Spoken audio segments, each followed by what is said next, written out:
Bibi or not Bibi? That's the question. Let's play hardball.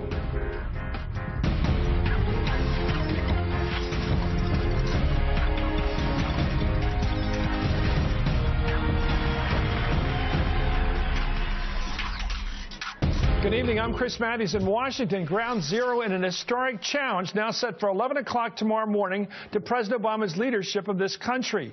In an act of backroom partisanship, Speaker John Boehner made an under-the-table deal to bring Israel's right-wing head of government into the American foreign policy debate.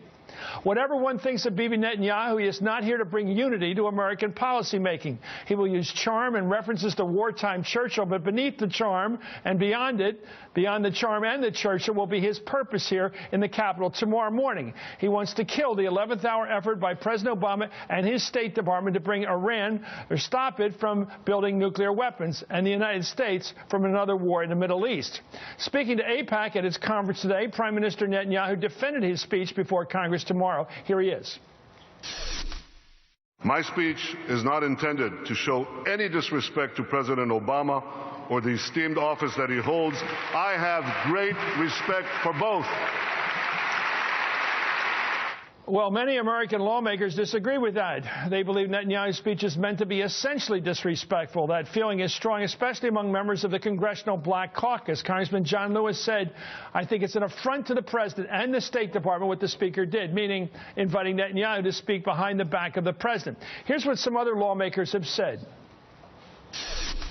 I think that it's inappropriate, number one, let me just say that, for Mr. Netanyahu to be speaking before Congress on I won't be there because it's a political game that the Speaker and, unfortunately, Mr. Netanyahu's letting himself be used there. I think that it was just a bad, calculated move on the part of Bibi as well as, obviously, on the part of John Boehner to do this at a time when we are negotiating a deal that we think is going to be good not just for Israel, but for our country and the other countries involved. I am offended as an American. I cannot think of any reason as to why someone who differs with my president should be coming to my country, my Congress, in order to attack my president.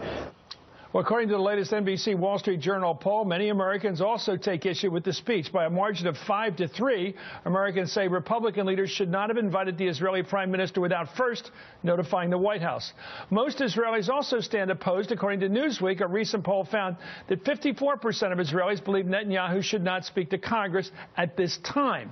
Well, many former senior security officials in Israel have also spoken out against the speech. Here they are. Cynically, Netanyahu is doing it not in order to talk to the Congress, because he knows that talking to the Congress now will change nothing. He's doing it in order to speak to the people in Israel in order to gain 1 or 2 more mandates. So Netanyahu is ready to sacrifice the special relations between Israel and the U.S. for gaining more few votes before elections in Israel. Well, that gentleman was the former head of Mossad. Others have criticized Netanyahu for how he has chosen to represent himself. Here's Senator Dianne Feinstein over the weekend. When Netanyahu says he's coming to speak, he says he speaks for all Jews. Does he speak for you? No, he doesn't speak for me on this. He doesn't at all speak. Does that bother you when he says he speaks for all Jews? Yeah, I think it's a rather arrogant statement. I think the Jewish community is like any other community. There are different points of view. I think that arrogance does not befit Israel, candidly. Let's Dianne Feinstein, always the grown-up in the conversation. Joining me right now to discuss all of this, Congressman Steve Israel, a Democrat from New York State, Mark Ginsburg, the former U.S. ambassador to Morocco, Jeremy Ben-Ami, the president of J Street, which describes itself as a pro-Israel and pro-peace organization, Nathan Diament, he's executive director of the Orthodox Union Advocacy Center, and Errol Margalit, a member of the Israeli Knesset from the Labor Party. It's quite a group we have right now. I don't know where to begin, so I'm going to start with Steve Israel, because you are the best. Well, you're the top Democrat here. What do you think? Is this good for America, good for Israel, this speech and the way it was put together by Boehner? I really don't know who came up with this idea. I have theories about it, but what are yours? Who came up with the idea of sneaking this invitation past our president? Boehner. The issue for me is not Bibi. The issue is Boehner. Look, let's be blunt.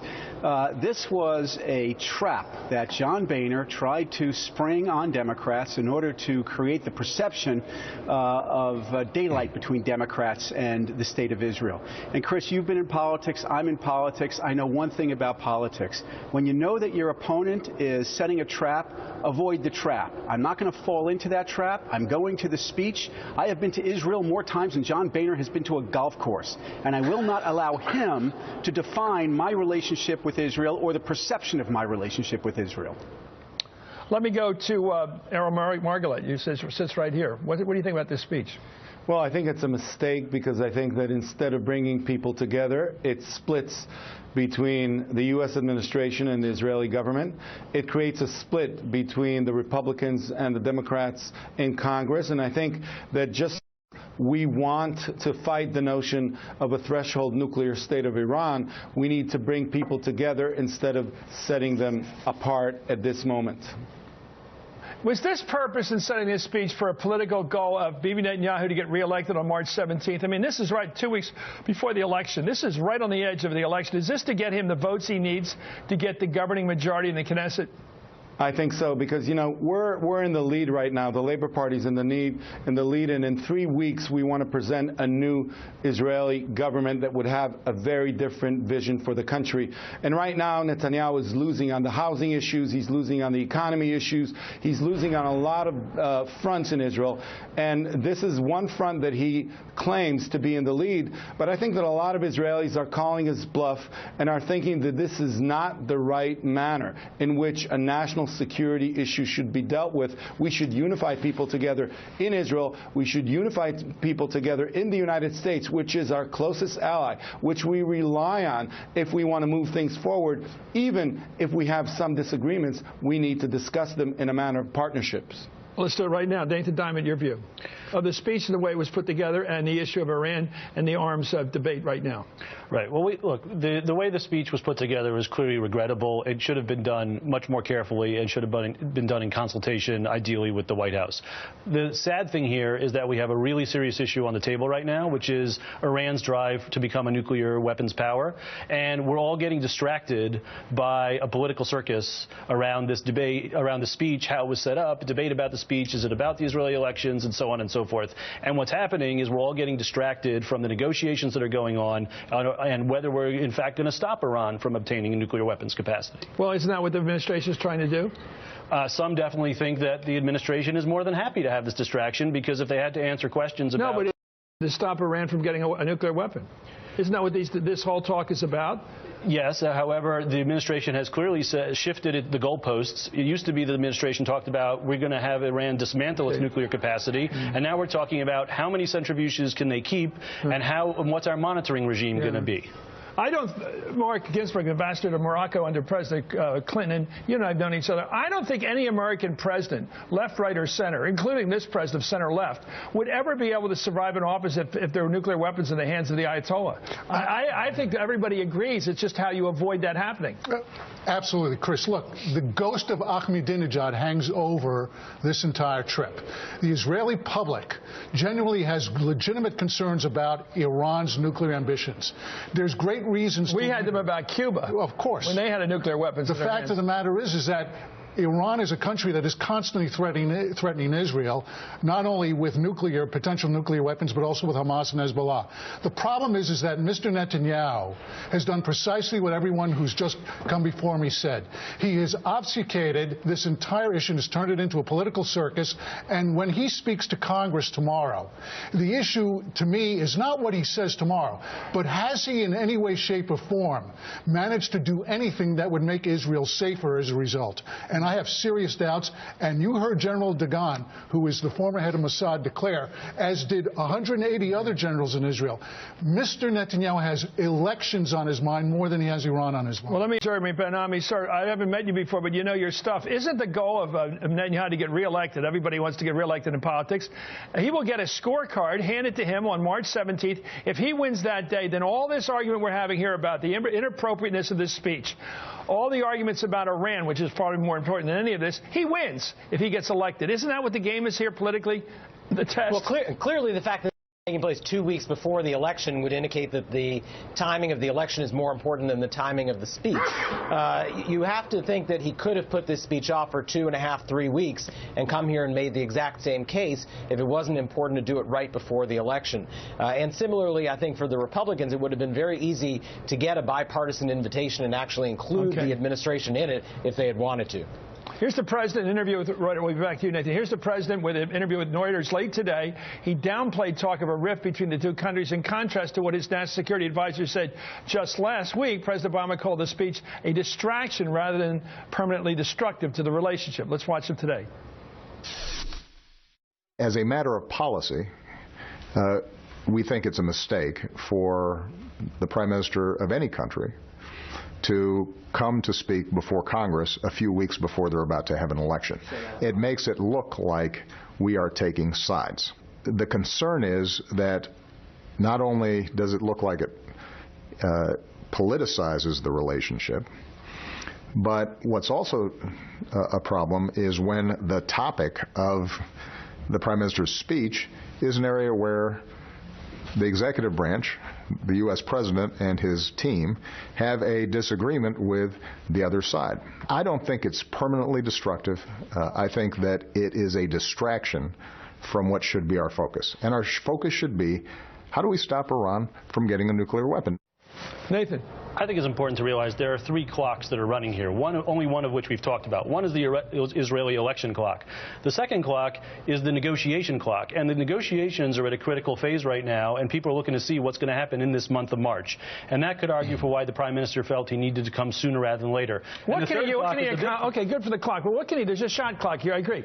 But what can he do about the talks between us and the Iranians and the between now and them cutting a deal? Why does he want to put a kibosh on it now? Let's look at the deal, see if it's good for Israel, good for America, and then move on. Why does he want to screw it up now? Derail it. Everybody knows that's what he's doing here. He can wait. The Prime Minister clearly thinks that the goalposts have been moved to a place. So he's trying to screw up. So you admit he's out to screw the talks up.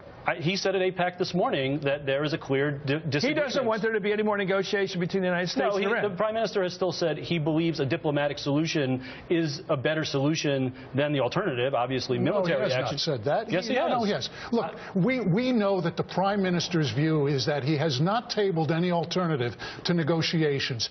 He had threatened to use military force against the nuclear program of Iran several years ago. He decided not to do that. In the absence of him offering an alternative or constructive recommendations to the administration, what is he doing here, Chris? He's trying to kill the deal. He's trying to empower the congressional Republicans to pass legislation that would require the president to submit a deal that the administration may not want to submit to congressional approval. Yeah. That's what this is about. Let me get to Steve Israel on this. Steve, Congressman, I'm impressed when things happen I don't think are going to happen. I tell you, I got the feeling, to use a street term of some recent currency, that the president was dissed by this whole thing. When I see members of the Black Caucus who've been around with you for years, more senior to you than you'd believe, been around for a long time, coming out with such passion, I believe that the members of the Black Caucus, who are the most reliable supporters of this president, believe that their president, our president, has been disrespected by this act. You can see it in their faces. Well, it was a disrespectful act, and it badly backfired, and here's why. First of all, nobody's talking, as your other panelists have said, about the substance of an Iran deal, a deal that I'm very skeptical about. They're talking about an invitation to a speech, as if we invited the person with, the bad uncle, to a wedding that nobody wanted to.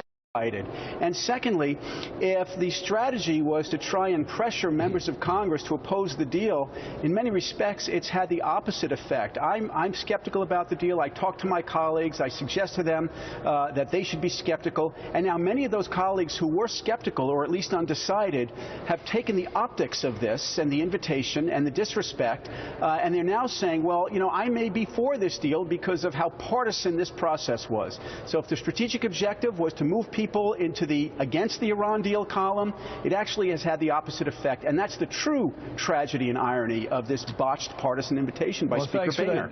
You're always nuanced and smart. Thank you, Steve Israel, for that. Thank you. Ambassador Mark Ginsburg, my friend, thank you. Jeremy Ben-Ami of J Street, Nathan Diament, thank you for joining us, and Errol Margalit. I wish you had more time, but you're all on the screen right now.